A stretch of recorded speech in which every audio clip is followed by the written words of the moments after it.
West Bank में भी Israeli सेना का एक्शन नजर आया है। यरूशलेम में बड़े पैमाने पर गैस बॉम्ब दागे गए। कलंदिया कैंप के पास दागे गए हैं गैस बॉम्ब। रिहायशी इलाके में हमास लड़ाके होने का आईडीएफ ने किया है दावा। ये देखिए तस्वीरें आपको दिखा रहे हैं कलंदिया कैंप की, जहां पर गैस बॉम्ब से अटैक किया गया है।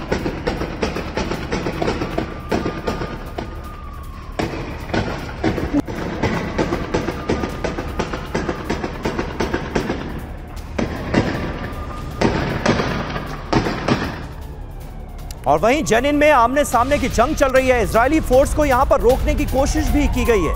हमास के सपोर्टर्स ने आईडीएफ पर किया है हमला। सिलाट अल दहर में झड़प हुई है। इजरायली डिफेंस फोर्सेस के जवान और हमास के सपोर्टर आमने सामने आ गए।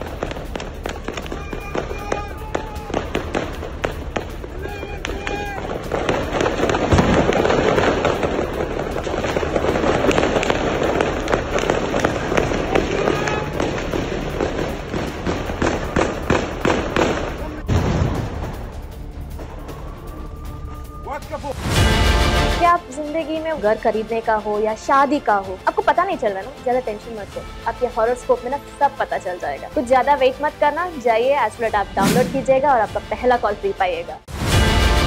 कहता है कि जोड़ियां ऊपर वाला बनाता है, लेकिन शादी का योग आपको कब है ये जानने के लिए आपका कुंडली दिखाइए। आज ही एस्ट्रोलैट ऐप डाउनलोड कीजिए, पहला कॉल मुफ्त पाइए।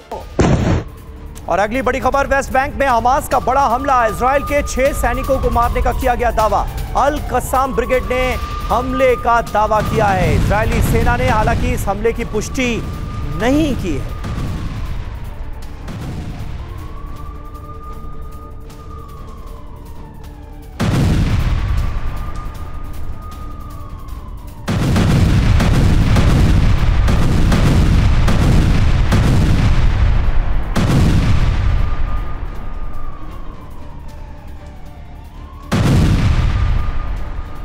और लगातार हमारे साथ यशमोर साहब बने हुए हैं। यशमोर साहब, कुल मिलाकर स्ट्रैटेजी अब इजराइल की आपको क्या नजर आ रही है? जिस तरह से यह कह दिया कि गाजा पर पूरा कब्जा रहेगा, जाहिर है इंटरनेशनल कम्युनिटी का विरोध भी इजराइल को अब झेलना पड़ सकता है। और ऐसे में भारी संख्या में, क्योंकि गाजा में आम लोग भी मारे जा रहे हैं, उनकी संख्या भी बढ़ती जा रही है, हॉस्पिटल्स पर भी अटैक हो रहे हैं, तो ये जो अंतर्राष्ट्रीय दबाव है, इसे कैसे आने वाले वक्त में बर्दाश्त करेगा इजराइल? देखो समीर, अंतर्राष्ट्रीय क्रिटिसिज्म का इजराइल को ज़्यादा परवाह नहीं है, क्योंकि उसको जो पीठ थपथपा रहा है यूएसए, यूके, फ्रांस, सारे के सारे देश उसको सपोर्ट, तो वो लीस्ट ऑफ प्रॉब्लम है। असली प्रॉब्लम क्या होने वाली है कि जो गाजा में, जहां पर 100% लोग इनको बुरी तरीके से इनको हेट करते हैं, वहां इनका ऑक्यूपेशन नहीं चाहते हैं, उनके बच्चे मारे जा रहे हैं। आप क्या सोचते हो कि आईडीएफ यहाँ पर इसको पूरा का पूरा खत्म करके और यहाँ पर अपना राजपाट चला लेंगे, अपना एडमिनिस्ट्रेशन चला लेंगे? बहुत मुश्किल है। ये घुस चुके हैं टैंक, इनको निकलना बहुत मुश्किल होने वाला है। जो बिल्टअप मैं ये आपको बता रहा हूँ, क्योंकि जहां पर भी अब पाकिस्तान आर्मी की ईस्ट पाकिस्तान में क्या हालत हुई थी, क्यों बांग्लादेश से उन्होंने सरेंडर करना पड़ा था, कि उनको खतरा था कि बंगाली इनकी खाल उधेड़ देंगे, इनको जिंदा जला देंगे, इसलिए उन्होंने वो इंस्ट्रूमेंट ऑफ सरेंडर साइन किया था। तो ये जो होता है, जब पब्लिक आपके साथ नहीं है, किसी भी लड़ाई में अगर लोकल पब्लिक आपके बहुत ज्यादा बरखिलाफ है, आप हिट एंड रन करके वापस आ सकते हैं। बट वहां पर आप सोचो लोग आपके साथ आ जाएंगे, आप एडमिनिस्ट्रेशन चला लोगे, आप हमास को अलग कर दोगे। हमास को पब्लिक से अलग नहीं किया जा सकता, Hamas is part of the public. तो ये जो है, ये खतरा है आईडीएफ को इस लड़ाई में। अगर वो ज्यादा एंगेज रहेंगे, मैं तो यही सलाह दूंगा, इन्होंने बहुत डैमेज कर चुका है, अभी किसी ना किस तरीके से इनको रास्ता ढूंढना चाहिए सीज फायर का, और ये बंधकों को वापस लाने का, और कोई ना कोई रास्ता ढूंढना चाहिए यूएस के बैकिंग के साथ, जिससे कि ये जितना डैमेज हो गया है, और पीस और ट्रैंक्विलिटी की तरफ बढ़ना चाहिए। जितना ज्यादा नेतन्याहू इसको बढ़ाएंगे लड़ाई को, उतना आगे ये जो है इजराइल की फोर्सेस के लिए और इजराइल के लिए जो है सही बात है। आप जिस बात का यशमोर साहब जिक्र कर रहे हैं, ये सलाह इससे पहले भी कई बार दी जा चुकी है इजराइल को, लेकिन इजराइल का रुख बिल्कुल साफ है कि ये जंग अभी किसी भी हाल में रुकने वाली है नहीं, थमने वाली है नहीं। इस बीच गाजा के बाद वेस्ट बैंक भी दहल रहा है।